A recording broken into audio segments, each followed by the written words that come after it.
Bonjour à toutes et à tous, nous sommes le 20 mars 2021 pour le 228e rapport de situation sur le Donbass, un rapport principalement axé sur l'évolution de la situation militaire et diplomatique, mais je vais aussi reparler de l'évolution de la situation en Ukraine et surtout du retour de bâton après l'affaire Motor Sich. Je signale aussi, pour ceux qui ne l'auraient pas vu, que j'ai produit cette semaine une vidéo de synthèse sur les origines du Maïdan et pourquoi la guerre dans le Donbass a éclaté. Je l'ai publiée en milieu de semaine. Pour tous ceux qui l'auraient loupé, je vous encourage à aller la voir. Ça explique, sans rentrer trop dans les détails, le pourquoi, du comment, et on va dire débunker un peu certaines idées reçues qu'il y a en Occident sur, entre autres, le Maïdan, Yanukovych et qu'est-ce qui s'est passé ici en 2014. Sur le plan militaire, du 13 au 19 mars 2021, l'armée ukrainienne a violé le cessez-le-feu en RPD à 45 reprises, donc on est à plus que la semaine passée, durant lesquelles elle a tiré 260 munitions, donc là aussi plus, dont 42 obus de mortier de 120 et 82 mm, donc là par contre on est à moitié moins, ce qui s'explique je pense par la météo, qui nous est pour l'instant plutôt favorable. Il faut y rajouter les 3 violations du cessez-le-feu et les 25 munitions, dont 7 obus de mortier de 82 mm tirés par l'armée ukrainienne durant les dernières 24 heures. L'armée ukrainienne qui continue d'ailleurs d'utiliser des drones, je le rappelle, en violation tant des accords de Minsk que des mesures additionnelles de contrôle du cessez-le-feu. La milice populaire de l'RPD a abattu un Mavic 2 qui aidait à corriger des tirs de mortier de 120 mm contre Luganskoye, et un autre drone qui avait été envoyé par l'armée ukrainienne contre les positions de la milice populaire près de Leninskoye pour y larguer un engin explosif, a vu l'action d'une station de brouillage de la milice populaire l'empêcher de commettre son méfait. Il a largué sa charge explosive loin des positions de la RPD. Malgré tout, suite au tir de cette semaine, 2 soldats de la RPD sont morts. Côté ukrainien, je n'ai de nouveau que les pertes hors combat, qui sont de 3 morts et de 6 blessés. Bon, heureusement, cette semaine, il n'y a pas eu de destruction d'infrastructures ou d'habitations civiles, ni de victimes parmi les civils, donc ça c'est plutôt bon.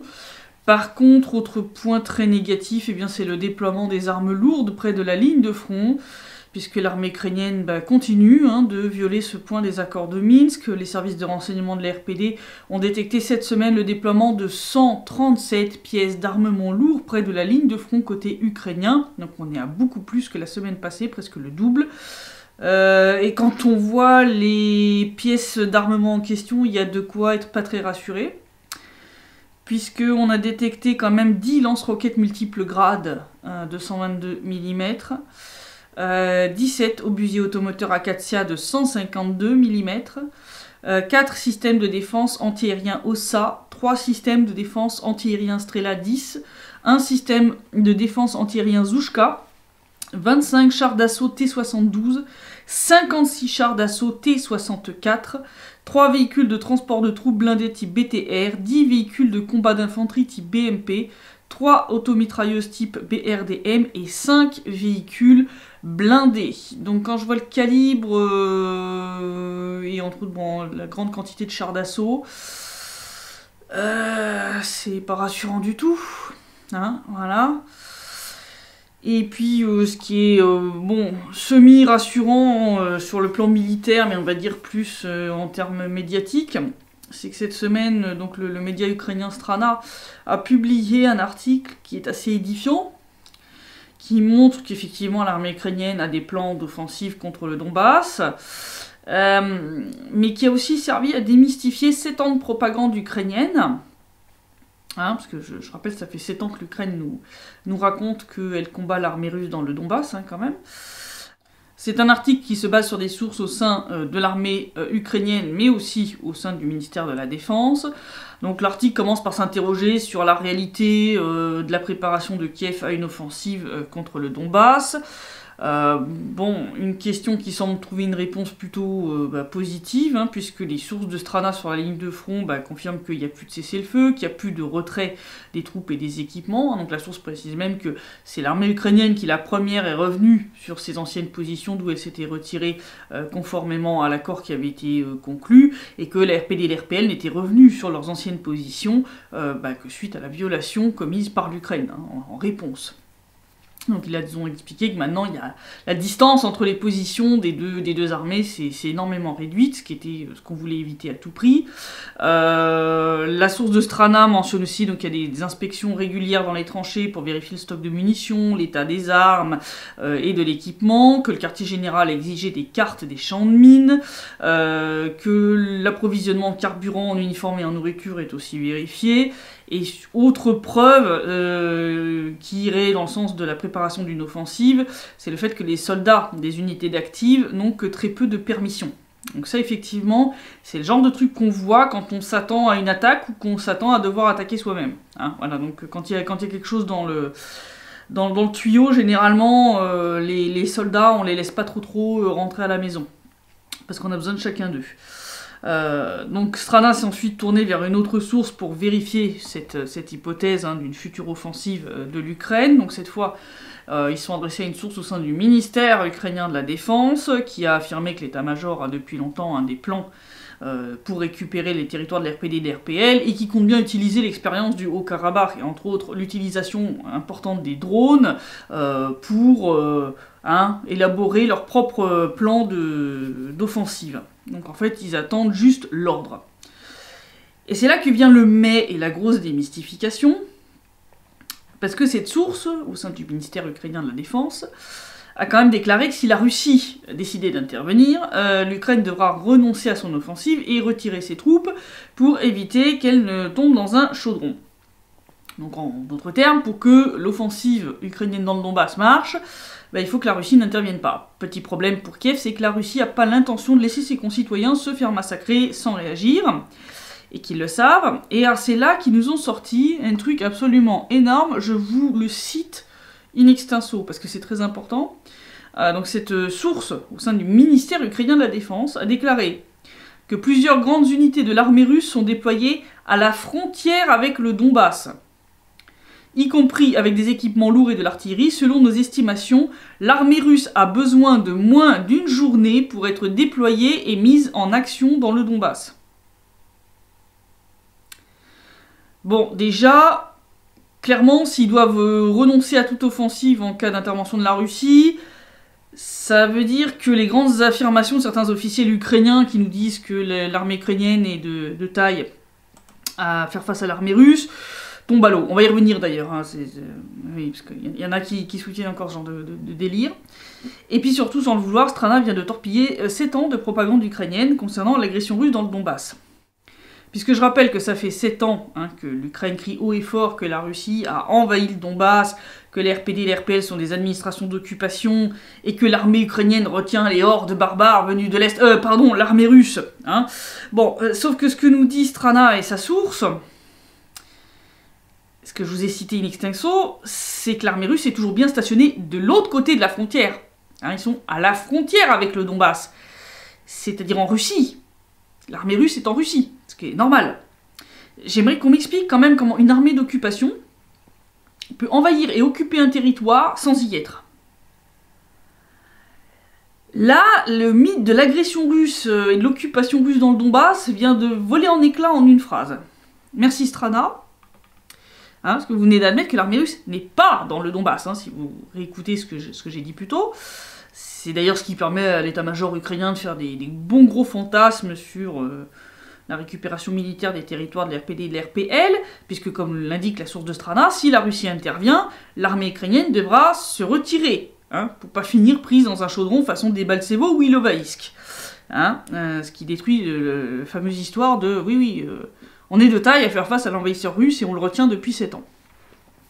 Donc ce que en fait dit la source de Strana, c'est ce que je dis depuis un bon moment, à savoir que si l'armée ukrainienne devait réellement affronter l'armée russe, la guerre durerait pas longtemps, l'armée ukrainienne serait annihilée et la guerre aurait été terminée en quelques semaines, grand maximum.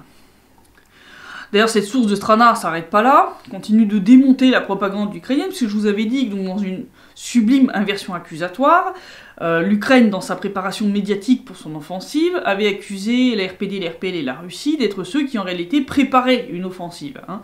Voilà.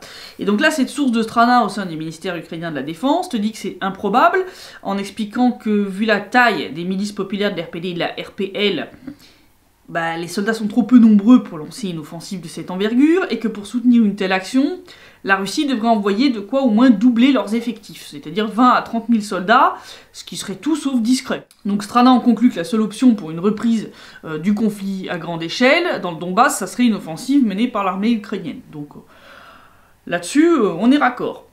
Bon, le but de cette offensive, c'est pas de donner une victoire à l'Ukraine, le but c'est quoi? C'est d'entraîner la Russie dedans pour pouvoir stopper Nord Stream 2, hein, c'est-à-dire pouvoir avoir un levier d'action, entre autres sur l'Allemagne, pour torpiller ce projet, ce que les États-Unis ne sont toujours pas parvenus à faire. Voilà.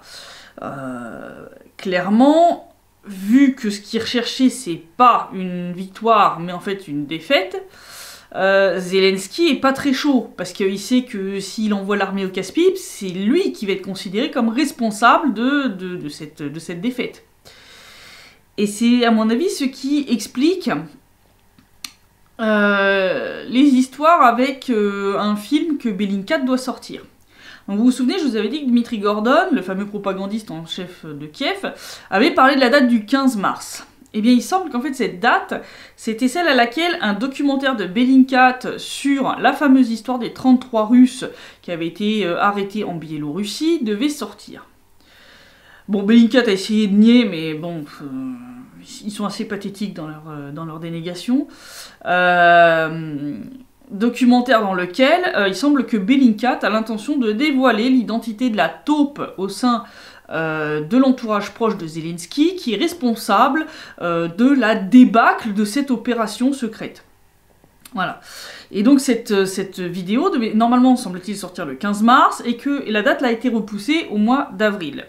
Donc ce qui veut dire que Zelensky a peut-être donné assez de garanties sur le fait qu'il va appliquer les ordres, même si ça va torpiller sa propre réputation politique de manière définitive, en tout cas pour l'instant. Hein. Donc on va voir si en avril, finalement le truc sort et qu'il se prend la bombe en pleine figure. Mais clairement, c'est assez étrange, on va dire, la concordance de date. Et puis si sur le plan militaire, pour l'instant, on a un espèce de statu quo sur le plan diplomatique, comment dire, quand on croit que l'Ukraine a touché le fond en matière de méthodes débiles et de trucs délirants pour ralentir ou saboter le processus de négociation, on s'aperçoit que là-dessus, ils ont une imagination sans limite. Mais réellement sans limite. Hein. C'est comme la connerie humaine, c'est infini. Alors je rappelle quand même, parce que j'en avais parlé, que l'année dernière, l'Ukraine avait inclus dans sa délégation, au sein du groupe de contact trilatéral, des gens qui ne sont pas des officiels, qui sont des membres de la société civile, et entre autres des gens venus du Donbass, mais qui sont partis côté ukrainien en 2014, dont entre autres les 2 journalistes là, qui passent leur temps à raconter des paquets de conneries. Le but était de les utiliser comme représentants du Donbass, hein, pour parler avec soi-même en fait, hein, c'est-à-dire faire un monologue au lieu d'un processus de négociation.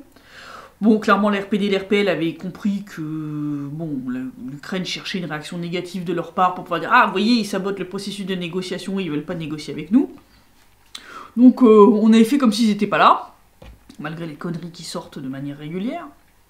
Et puisque l'Ukraine a amené dans le processus des gens qui ne sont pas des officiels ukrainiens, bah, les RPD et les RPL avaient fait pareil et ont invité des représentants de la société civile dans le groupe de contact trilatéral. Et il y a eu un certain nombre de réunions sous ce format et ça avait posé aucun problème.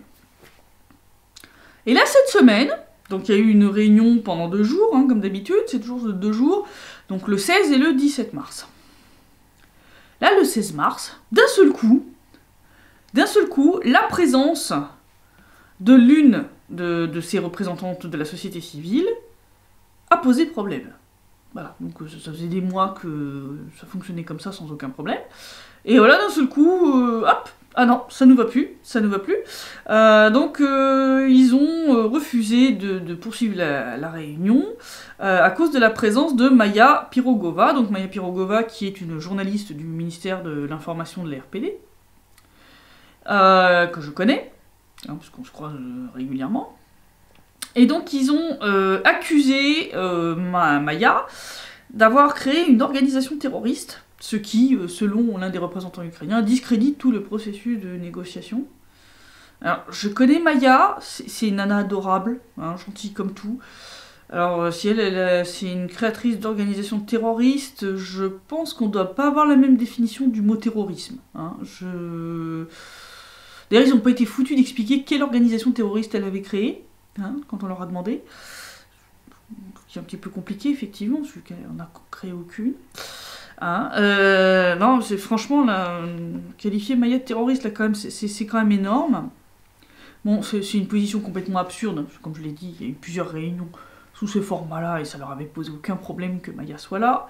En plus, le problème, c'est qu'en fait, le SBU accuse de création, de participation à une organisation terroriste, toutes les personnes qui ont, en fait, participé en 2014 à la création de la RPD et de la RPL. Petit problème, c'est que pendant des années, celui qui était à la tête de la délégation de la RPD au sein de la plateforme de négociation, c'était Denis Poucheline, qui est quand même un des fondateurs de la RPD, et qui donc lui aussi est considéré par l'Ukraine comme un créateur d'organisations terroristes. Et pendant des années, ça vous a pas posé de problème. Là d'un seul coup, voilà. Puis bon, la RPD n'est pas une organisation terroriste. Hein. On ne commet pas d'attentats. On terrorise personne, enfin, je veux dire, voilà, on veut juste vivre notre petite vie tranquille, hein, voilà. Donc c'est du délire complet. Là, c'est tellement délirant que, enfin, là on se dit, vous avez épuisé déjà tout le stock d'autres conneries, hein, tu vois, parce que là, vraiment, on atteint des sommets. Ça atteint tellement des sommets que le coordinateur de l'OSCE, M. Morel, a pas beaucoup apprécié le fait que les délégués ukrainiens se cassent au milieu de la réunion sous ce prétexte complètement bidon. Il n'a pas non plus apprécié de se faire poser un ultimatum en mode « on reviendra que quand cette dame aura été chassée de la délégation de l'RPD ». Donc M. Morel avait décidé de faire un espèce de rapport, hein, pour le lendemain, parce que comme j'ai dit, la réunion se déroule sur 2 jours. Et donc le lendemain, il comptait faire savoir publiquement que l'Ukraine avait interrompu le travail du groupe de contact en charge des questions politiques la veille, et puis de se faire savoir un peu que c'était pas acceptable, quoi.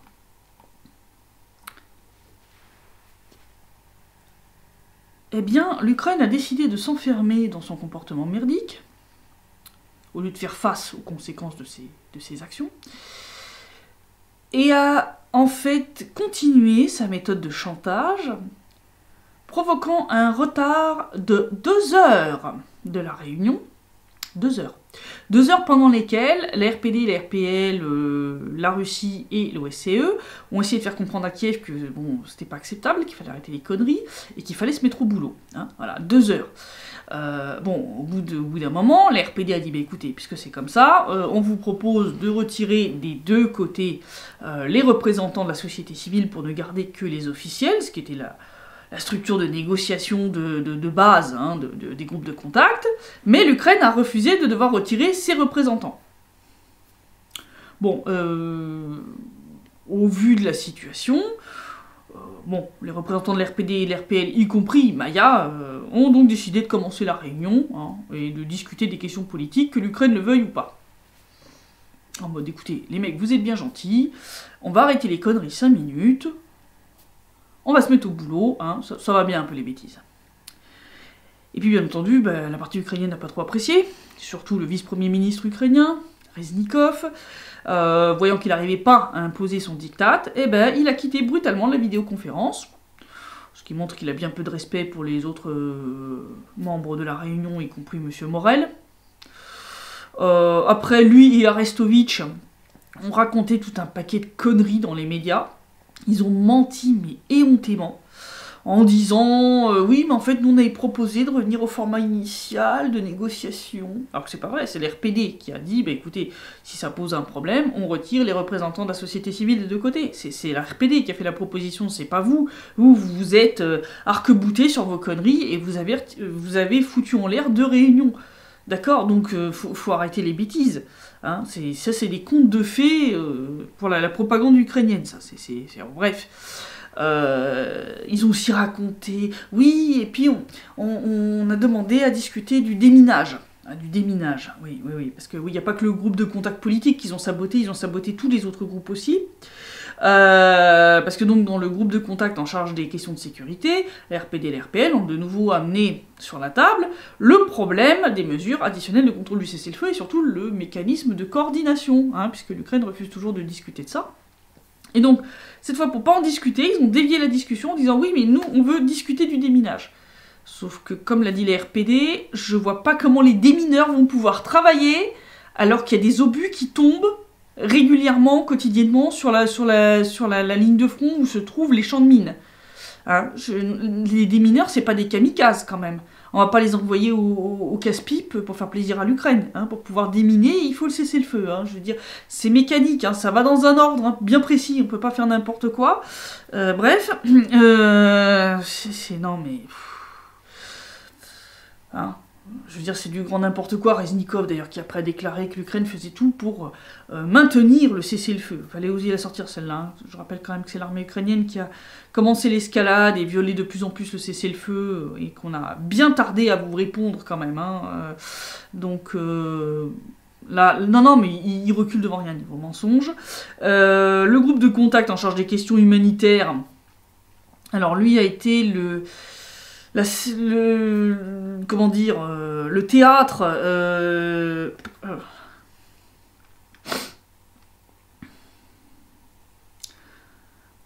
le groupe de contact en charge des questions humanitaires a quant à lui vu le silence gêné des représentants ukrainiens face à une question somme toute assez simple hein, de la part de la RPD, puisque actuellement donc l'Ukraine refuse de laisser passer les convois d'aide humanitaire internationale genre Croix-Rouge par le point de passage d'Yelenovka. Vous savez, celui près de Signal-Noyer où ils ont bombardé il n'y a pas très longtemps.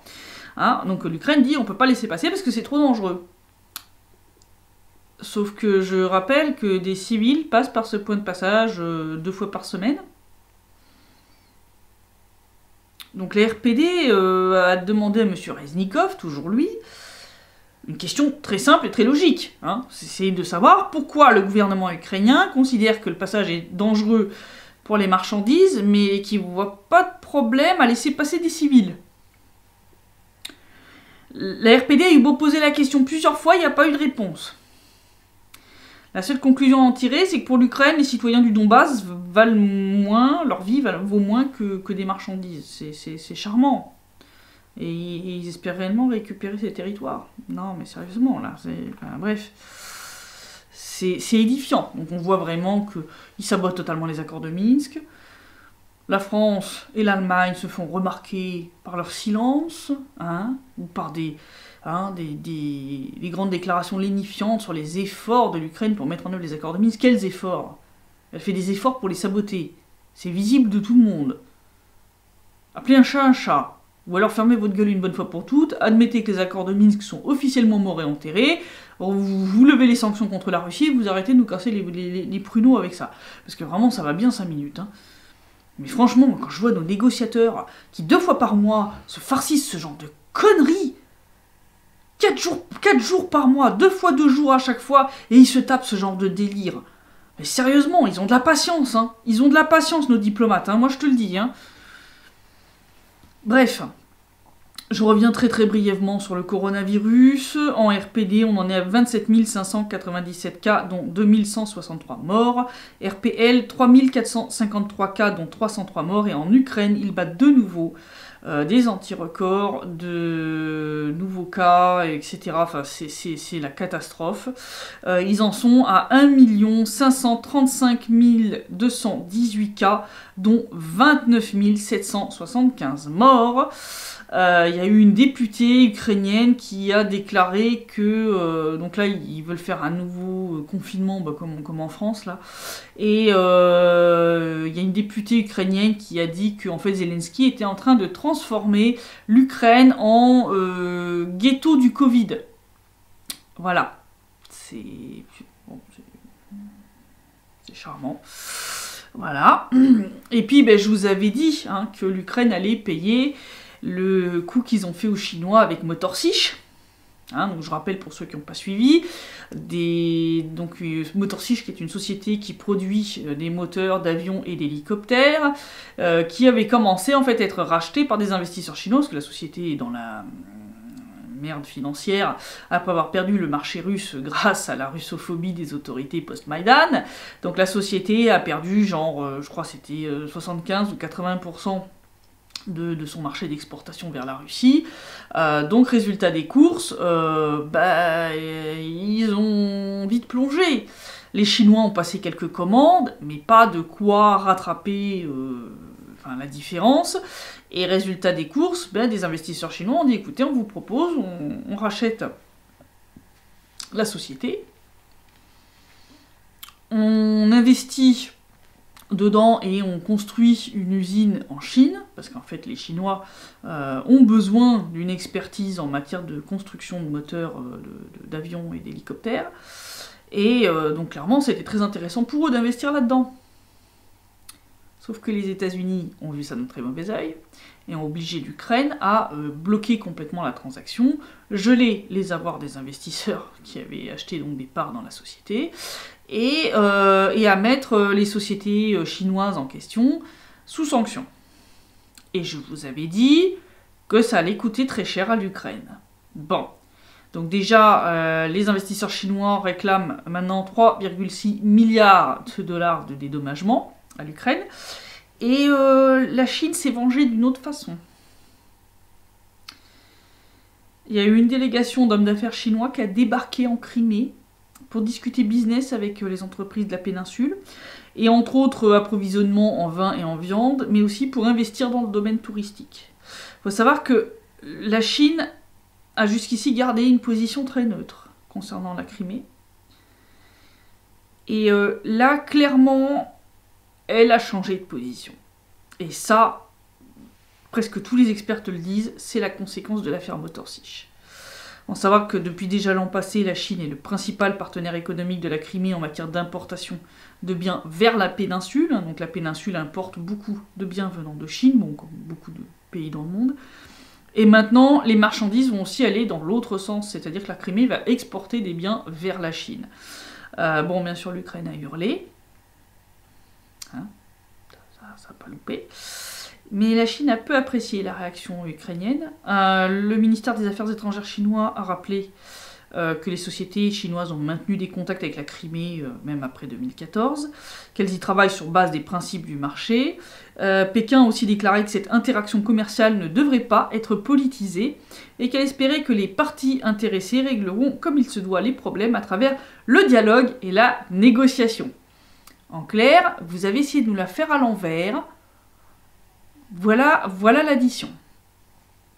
Je vous l'avais dit. Voilà. Je l'avais dit qu'ils allaient le payer et que les Chinois allaient leur rendre ça au centuple. Voilà, donc là ils viennent de leur foutre une claque diplomatique dans la tête, en mode puisque c'est comme ça, notre position neutre sur la Crimée vient de changer, on fait ouvertement du business avec la péninsule. Voilà. Je vous avais dit que ça aurait des conséquences pour Kiev, que ça passerait pas comme une lettre à la poste. Ça, non, les Chinois sont gentils, mais il faut pas les prendre pour des cons. Voilà, c'est... bon. Je vais ressortir la section le Maïdan Empire.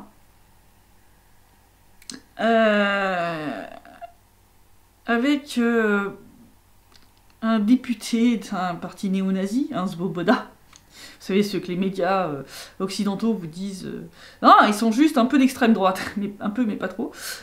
Donc là, on a un député municipal de ce parti, député municipal de Kiev, Ruslan Andriko, qui a répondu sur un post Facebook une véritable horreur. Je vous conseille de préparer le saut à vomi. Donc il y a eu sur Facebook publication d'un résultat de sondage auprès des adolescents homosexuels. Et les résultats de ce sondage montraient que 80% de ces adolescents ne se sentaient pas en sécurité à l'école, que 70% recevaient des remarques désobligeantes, pour une très grande majorité, des remarques qui venaient même du personnel enseignant. Et bien ce cher Ruslan, il a répondu en commentaire, je vous montre le screenshot, que ces adolescents homosexuels, il fallait les brûler dans un four. Oh, je vais vomir. Là, ouais. Hein. Mais à part ça, d'après les médias occidentaux, c'est juste des nationalistes ou des partis un peu d'extrême droite, mais pas trop. Hein. Qu'est-ce que ça serait si c'était des néo-nazis, hein? Ah, pardon, en fait, ça en est. Ouais. Non, mais les mêmes méthodes que leurs ancêtres idéologiques, hein. Parce que je rappelle qu'il n'y a pas que les juifs qui étaient envoyés en camp de concentration et exterminés. Les homosexuels aussi, oui. C'est charmant. C'est ça l'Ukraine démocratique post-Maïdan, qui prône les valeurs européennes, de tolérance, de... Vous voulez faire rentrer ça dans l'Union européenne? Vous êtes sûr? Ça promet. Et pendant ce temps-là, à Kiev, alors tenez-vous bien, préparez la laise, la couche pampers, etc., parce que c'est dantesque. Donc je vous ai dit hein, que Arestovitch, qui est membre quand même de la délégation ukrainienne à Minsk, et qui est aussi un des conseillers de Zelensky, passe son temps quand même à sortir un beau paquet de conneries. Et il a pas l'air d'être très au courant de ce que la source de Strana au sein du ministère ukrainien de la Défense a sorti. Parce que Arestovitch a sorti quand même que la guerre dans le Donbass ne reprendra pas parce que la Russie aurait peur de l'armée ukrainienne. Franchement, je dois me retenir pour pas éclater de rire. Je vais vous lire une partie hein, de ce qu'il a sorti, pas tout, parce que c'est vraiment n'importe quoi, mais qu'on puisse pas dire que j'ai déformé ses propos. Hein. Il a dit, je cite, « D'un point de vue rationnel, la guerre totale menée par la Russie contre l'Ukraine ne lui cause que des ennuis, militairement, quelle que soit leur qualité, même avec leur terrifiante aviation et leurs missiles, en venant ici, ils obtiendront un brutal bain de sang. Ce ne sera pas génial pour nous non plus. Ce sera un massacre d'annihilation mutuelle entre les deux camps. Ils n'ont pas de supériorité décisive sur nous, ce n'est pas la Géorgie pour eux, hein, c'est ce qu'il a déclaré. Il a déclaré aussi qu'en 2014, les forces armées ukrainiennes ont chatouillé l'armée russe, hein, en disant que la Russie aurait envoyé 8 à 12 bataillons tactiques, qui auraient tenté de les envahir dans 4 directions, et que seul le groupe d'Ilovaisk aurait réussi, je cite, rempli sa tâche à 50%. En disant que les autres avaient échoué, hein. Enfin, c'est n'importe quoi. Ils racontent qu'ils ont tué des centaines de soldats russes. C'est... Voilà. Et il te dit, même si l'OTAN n'intervient pas, il dit la pression diplomatique et économique exercée sur eux seront telles que cette opération est vouée à l'échec. Bon alors mon grand, si la Russie menait réellement une guerre totale hein, contre l'Ukraine, Kiev aurait été vitrifié depuis belle lurette. Hein. Je veux dire, quelques Topol M sur la capitale ukrainienne auraient largement suffi à vous éradiquer. Ça, c'est premièrement. Deuxièmement, croire que la 25e armée au monde peut réellement tenir la dragée haute à la deuxième, faut avoir consommé de la coque frelatée. Non, parce que raconter que l'armée russe n'a pas de supériorité décisive par rapport à l'armée ukrainienne, alors que vos soldats sont déjà pas foutus de se garer sans détruire un MiG-29...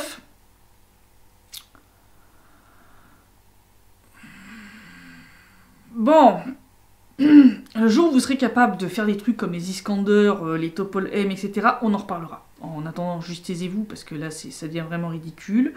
2-3, dire du chaudron d'Ilovaisk, qui a été un bain de sang pour l'armée ukrainienne, que l'ennemi n'a réussi sa tâche qu'à 50%.